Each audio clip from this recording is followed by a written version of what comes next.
다 함께 빌립보서 4장 6절로 7절 3월의 말씀을 암송하시면서 하나님 앞에 예배자로 나아가시겠습니다. 아무것도 염려하지 말고 오직 모든 일에 기도와 간구로 너희 구할 것을 감사함으로 하나님께 아뢰라. 그리하면 모든 지각에 뛰어난 하나님의 평강이 그리스도 예수 안에서 너희 마음과 생각을 지키시리라. 아멘.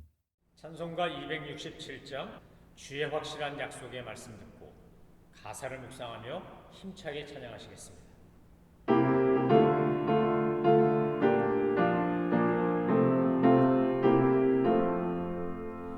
주의 확실한 약속의 말씀 듣고 주만 믿으면 구원을 얻으리라.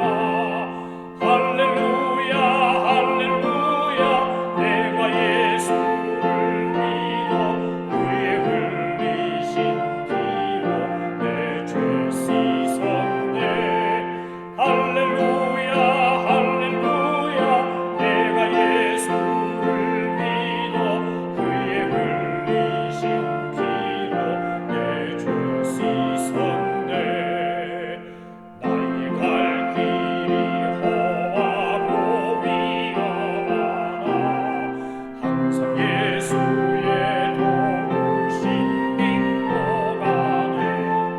할렐루야 할렐루야 내가 예수를 믿어 그의 흘리신 피로 내 죄 씻었네.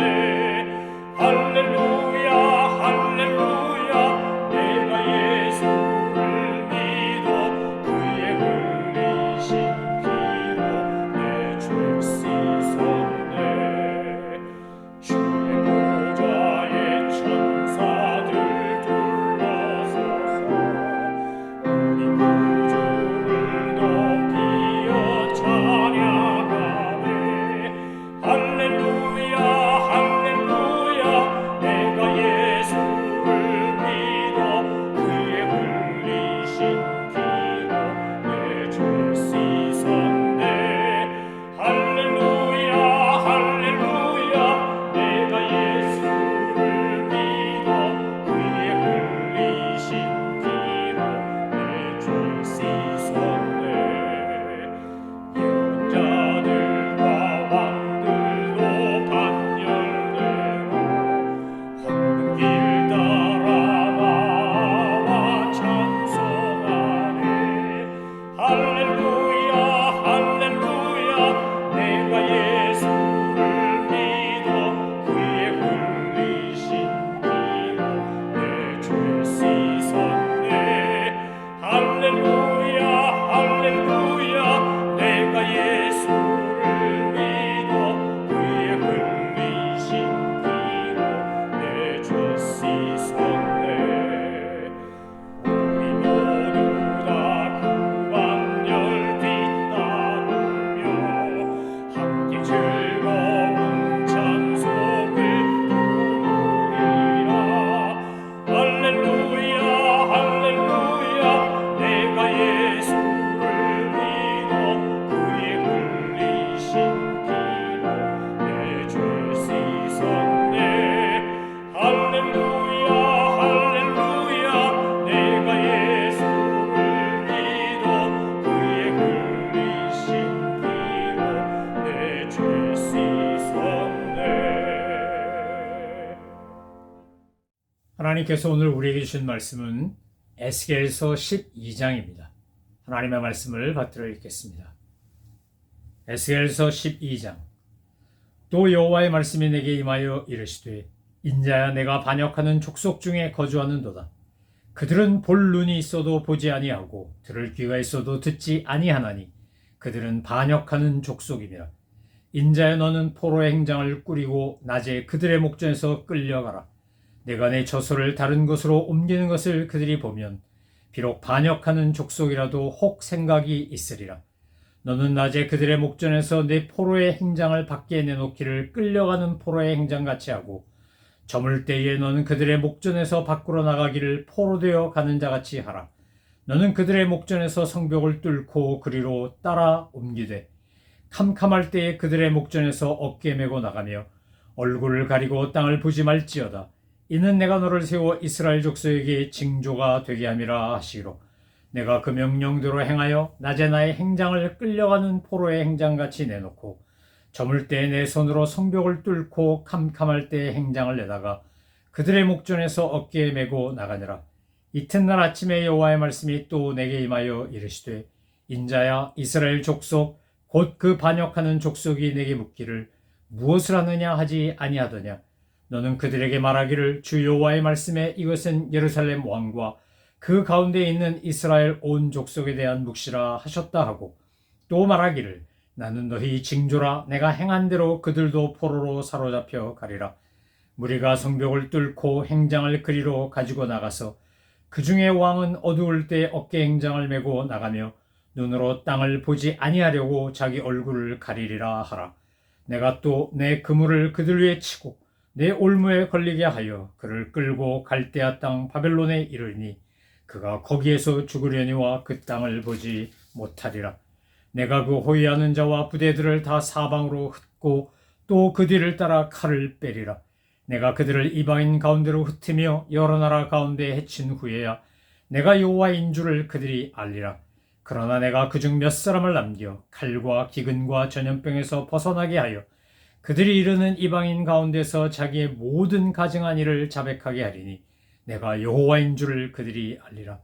여호와의 말씀이 또 내게 임하여 이르시되 인자야 너는 떨면서 내 음식을 먹고 놀라고 근심하면서 내 물을 마시며 이 땅 백성에게 말하되 주 여호와께서 예루살렘 주민과 이스라엘 땅에 대하여 이르시기를 그들이 근심하면서 그 음식을 먹으며 놀라면서 그 물을 마실 것은 이 땅 모든 주민의 포악으로 말미암아 땅에 가득한 것이 황폐하게 됨이라.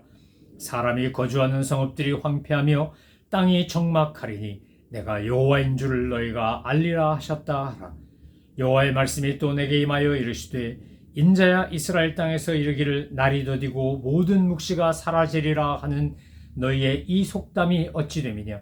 그러므로 너는 그들에게 이르기를 주 여호와께서 이같이 말씀하시기를 내가 이 속담을 그치게 하리니 사람이 다시는 이스라엘 가운데서 이 속담을 사용하지 못하리라 하셨다 하고 또 그들에게 이르기를 날과 모든 묵시의 응함이 가까우니 이스라엘 족속 중에 허탄한 묵시나 아첨하는 복술이 다시 있지 못하리라 하라. 나는 여호와라. 내가 말하리니 내가 하는 말이 다시는 더디지 아니하고 응하리라. 반역하는 족속이여 내가 너희 생전에 말하고 이루리라. 나 주 여호와의 말이니라 하셨다 하라. 여호와의 말씀이 또 내게 임하여 이르시되 인자야 이스라엘 족속의 말이 그가 보는 묵시는 여러 날 후에 이리라. 그가 멀리 있는 때에 대하여 예언하였다 하느니라. 그러므로 너는 그들에게 이르기를 주 여호와의 말씀에 나의 말이 하나도 다시 더디지 아니할지니 내가 한 말이 이루어지리라. 나 주 여호와의 말이니라 하셨다 하라. 아멘. 에스겔서 12장부터 19장까지는 이른바 낙관주의에 사로잡혀서 하나님께서 이스라엘에게 행하실 심판과 하나님의 진노하심으로 인한 멸망을 속이는 그야말로 거짓 선지자들이 잘못된 이야기를 하면서 백성들을 호도하는 것에 대하여 하나님이 통렬하게 비판하며 보여주시는 말씀들입니다.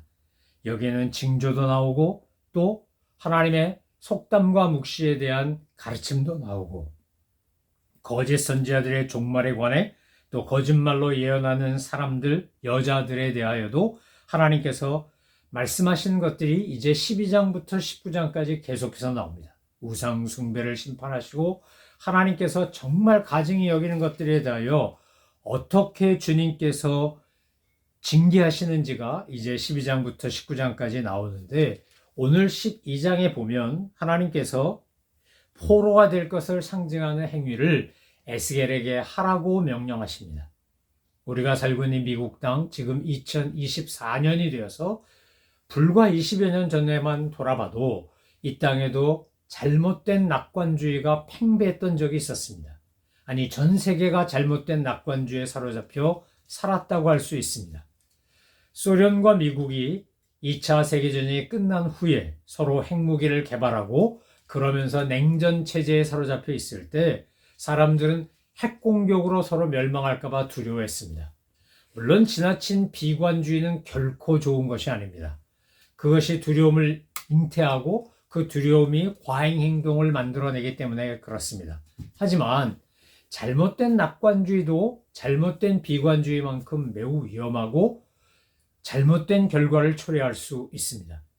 제가 기억하는 바에 의하면 로널드 레이건 대통령이 대통령이던 시절에 이제 이 냉전 체제에서 종식을 맞이할 정도로 군비 경쟁을 극심하게 했고 소련이 미국과 군비 경쟁을 이루다가 결국 총 생산성에서 떨어지기 때문에 그래서 소련이 붕괴되고 동유럽이 해방되는 공산주의 압제를 벗어나는 일이 그때 이루어졌습니다.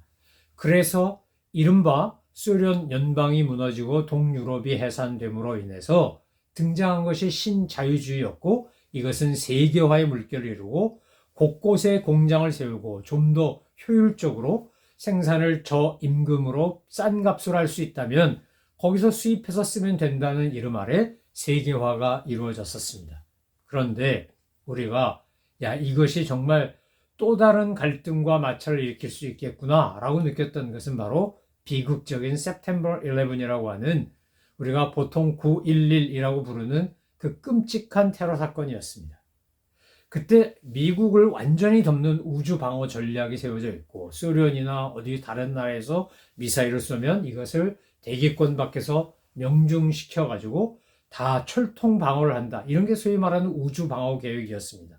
그런데 허를 찔린 것처럼 국적 항공기인 아메리칸 에어라인을 하이제킹해서 그것을 납치해가지고 공중에서 그렇게 조종사, 승객들 다 인질로 잡고 그래가지고 와서 월드 트레이드 센터를 들이받고 펜타곤을 공격하고 심지어 백악관까지 공격하려고 했던 끔찍한 테러를 미국 본토에서 경험한 겁니다. 사실 2차 세계대전 때 일본의 가미카제 특공대가 저 하와이의 펄하버, 진주만을 습격할 때만 해도 그것은 엄밀히 말하면 미국 본토를 향한 공격이라고 말할 수 없는 겁니다. 태평양 한복판에 있는 미 태평양 함대를 노리고 이른바 일본에서 기습 공격을 해가지고 그렇게 2차 세계대전 때 태평양의 제해권을 장악하겠다고 하는 일본 제국주의 만행이 바로 그런 펄하버를 공격하는 것 아니었습니까? 그런데 이제 본토, 그것도 세계의 수도라고 부를 수 있을 만큼 중요한 뉴욕, 맨하탄 한복판에 세계무역센터를 이른바 납치를 해서 국적 항공기를 하이제킹해갖고 들이받는 이런 끔찍한 테러를 경험하면서 그때 미국 사회는 그리고 전 세계는 엄청난 충격에 사로잡혔었습니다. 그 이후로 전 세계가 가지고 있던 낙관주의가 흔들리기 시작했습니다.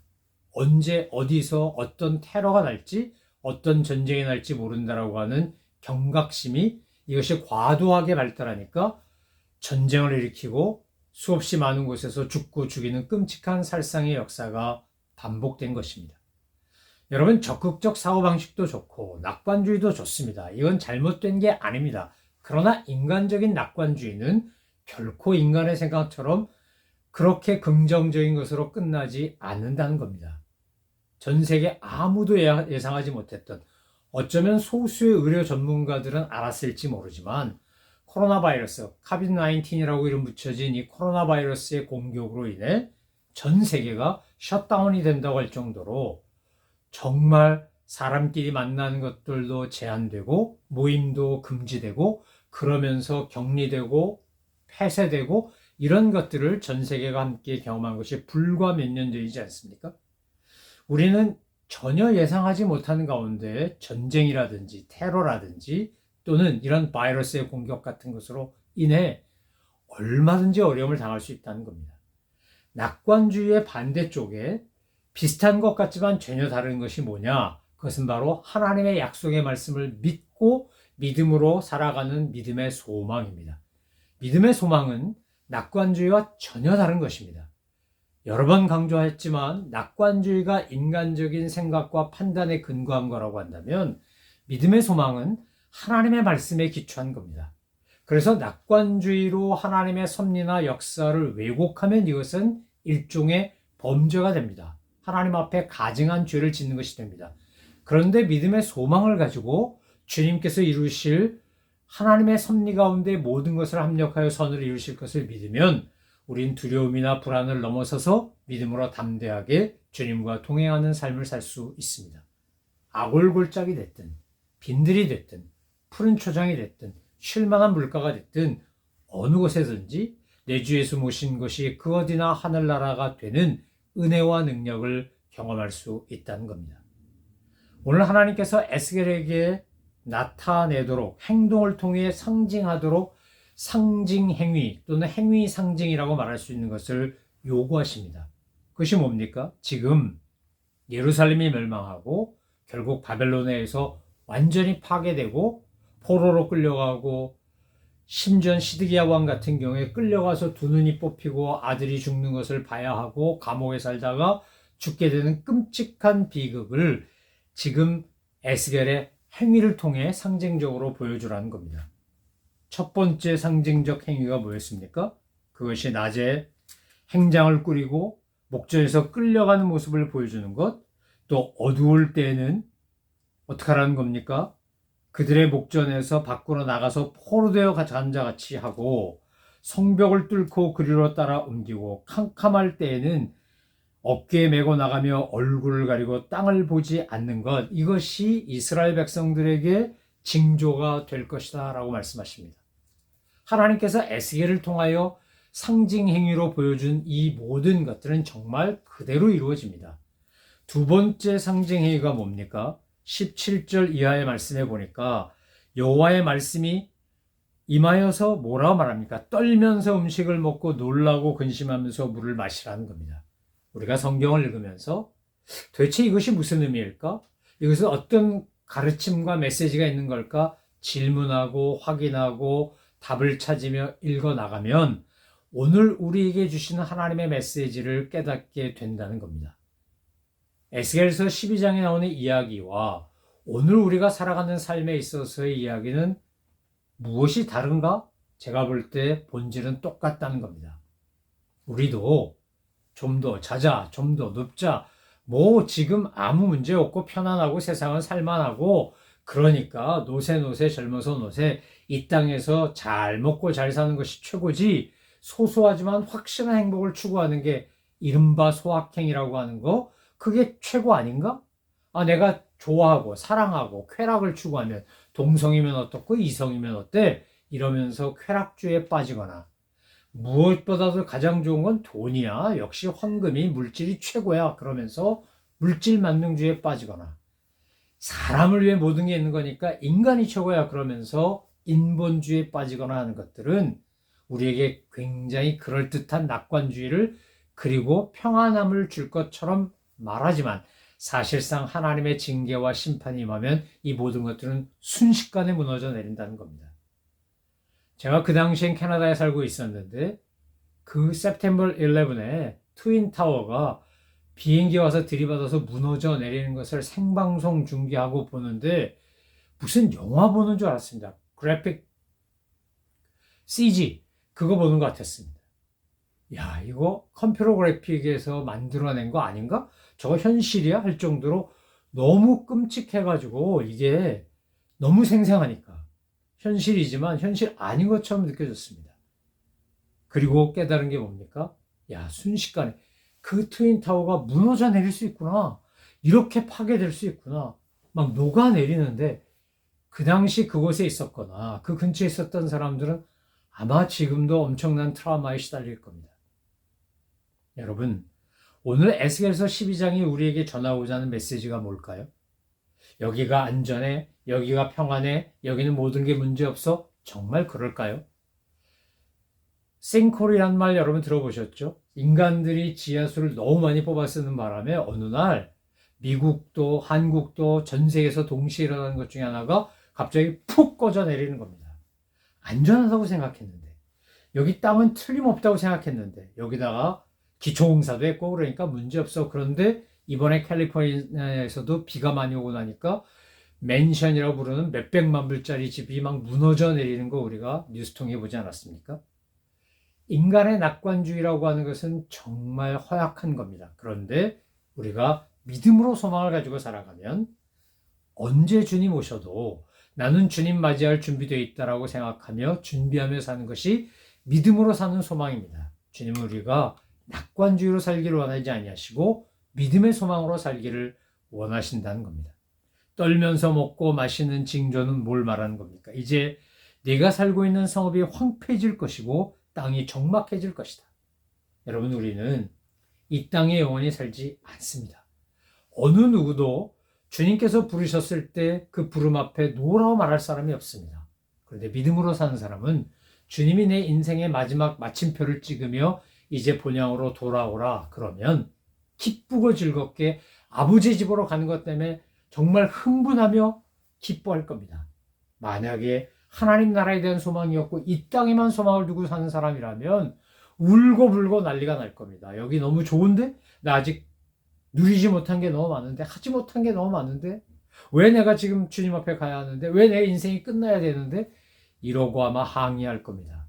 여러분, 정말 저 천국 바라보고 아버지 하나님 나라를 바라보고 가는 사람은 이 땅에 집착하지 않습니다. 주님의 나라를 바라보고 살기 때문에 나에게 주어진 기간이 얼마가 되었든지 간에 이 세상에서 내게 주신 사명을 이루기 위해 최선을 다하고 살아갑니다. 21절 이하의 말씀에 보면 이스라엘 사람들이 이런 속담을 가지고 자기들을 스스로 위로했다는 거 아닙니까? 자, 예언의 말씀이 있는데 이 모든 말씀은 금세 이루어지지 않아. 이건 나중에 먼 훗날에 이루어질 거야. 그러니까 걱정 안 해도 돼. 이러면서 스스로를 위로하고 속였다는 겁니다. 주님의 재림이 언제 임할지, 역사의 종말이 언제 끝날지 알고 사는 이는 이 세상에 아무도 없습니다. 저도 여러분도 우리의 역사가 언제 끝날지 알지 못합니다. 너무나 비극적이고 가슴 아프지만 그 September 11에 트윈타워에 출근하던 그 직장인들이 오늘 비행기가 와서 들이받아가지고 우리가 이것이 녹아내려가면서 여기서 몰살할 거야를 알았다면 정말 출근했을까요? 아무도 출근하지 않았을 겁니다. 우린 정말 한 치 앞도 알지 못하고 살아갑니다. 내 앞에 불행한 일이 기다리고 있는지, 하나님께서 주시는 은혜로운 사건이 기다리고 있는지 우린 전혀 모릅니다. 그러나 믿음으로 사는 사람이 어떤 일이 벌어지든지 간에 두려워하거나 낙심하지 않는 이유는 뭐 때문이라고요? 믿음의 소망 때문입니다. 우리가 믿음을 갖고 살기 때문에, 주님의 약속의 말씀이 성취될 걸 믿기 때문에, 내가 어느 곳에 있든지 무엇을 하든지 늘 주님이 나와 함께 하시고 동행하심을 믿기 때문인 겁니다. 모든 것이 합력하여 선을 이루시는 하나님의 사랑의 섭리 속에 우리가 살고 있다는 것을 알기 때문인 겁니다. 주님께서 언제 오셔도, 역사의 종말이 언제 끝나도 하나님께서 이제 오늘 우리 집으로 본향으로 돌아와라, 내게로 돌아와라, 그렇게 말씀하셔도 할렐루야 아멘, 주님 이제 집으로 돌아갑니다, 본향으로 갑니다 라고 기쁘게 주님 앞에 설 수 있도록 우리는 날마다 오늘이 내 인생의 마지막인 것처럼 여기며 믿음으로 살아야 합니다. 건강한 종말신앙, 우리가 요한계시록을 통해서 거듭거듭 확인했던 건강하고 성경적인 종말신앙이란 무엇입니까? 오늘이 마지막 날인 것처럼, 오늘 주님 오시면 기쁘겠다고 하는 것처럼 주 예수여 어서 오시옵소서 라고 하는 믿음의 자세로 사는 것 아닙니까? 에스겔이 지금 포로로 잡혀온 사람들에게 이 이야기를, 상징과 징조를 보여주며 말하는 것은 무엇입니까? 주님의 때가 되면 우리는 전혀 알지 못해도 주님의 심판이 임할 수도 있고 구원이 임할 수도 있고 하나님의 역사가 나타날 거라는 겁니다. 그런데 말씀을 읽다 보면 에스겔서 12장에서 참 감사한 것은 하나님께서 늘 남은 자를 준비시키시고 그들로 하여금 몇 사람을 남겨서 칼과 기근과 전염병에서 벗어나게 하시겠다는 겁니다. 그들이 이르는 이방인 가운데서 자기의 모든 가증한 일을 자백하고 하나님의 하나님 되심, 하나님의 여호와 되심을 깨달아 알게 하시겠다는 겁니다. 여러분, 우리가 구원받고 하나님의 백성이 된 것은 내가 잘나서 된 게 아닙니다. 하나님의 선택과 은혜로 말미암아 내가 하나님의 자녀가 되고 구원받은 겁니다.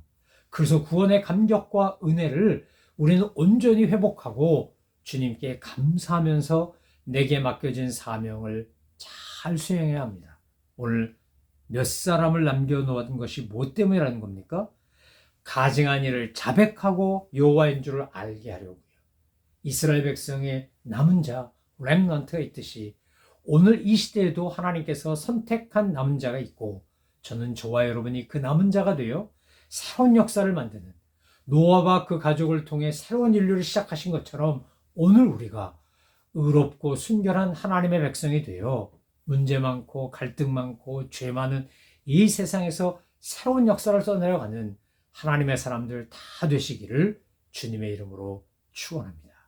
인간적인 낙관주의가 아니라 믿음의 소망을 가지고 날마다 주님과 함께 말씀과 함께 살아가시는 하나님의 사람들 다 되시기를 다시 한번 주님의 이름으로 축원합니다. 기도하겠습니다. 하나님 아버지, 세상은 끊임없이 낙관주의, 적극적 사고방식, 인간적인 철학적 가르침과 이념을 가지고 우리를 잘못된 길로 이끌려고 합니다. 주님, 세상의 사람들이 말하는 그 수많은 것들이 한계가 있고 유한하며 어긋날 때가 많다는 사실을 잊지 않게 하시고 우리는 오직 하나님의 말씀 붙잡고 하나님의 말씀에 약속된 언약 붙잡고 믿음의 소망으로 날마다 주님 바라보며 살게 하여 주옵소서. 이 시대에 남은 자가 되어 하나님의 새로운 역사를 이루어가는 노아의 가족들처럼 주님의 역사를 새롭게 써내려가는 주님의 사람들 다 되도록 주님 은혜 허락하여 주옵소서. 감사드리며 예수 그리스도의 이름으로 기도 올려옵나이다. 아멘. 하늘에 계신 우리 아버지, 아버지의 이름을 거룩하게 하시며 아버지의 나라가 오게 하시며 아버지의 뜻이 하늘에서와 같이 땅에서도 이루어지게 하소서. 오늘 우리에게 일용할 양식을 주시고 우리가 우리에게 잘못한 사람을 용서하여 준 것 같이 우리 죄를 용서하여 주시고 우리를 시험에 빠지지 않게 하시고 악에서 구하소서. 나라와 권능과 영광이 영원히 아버지의 것입니다. 아멘.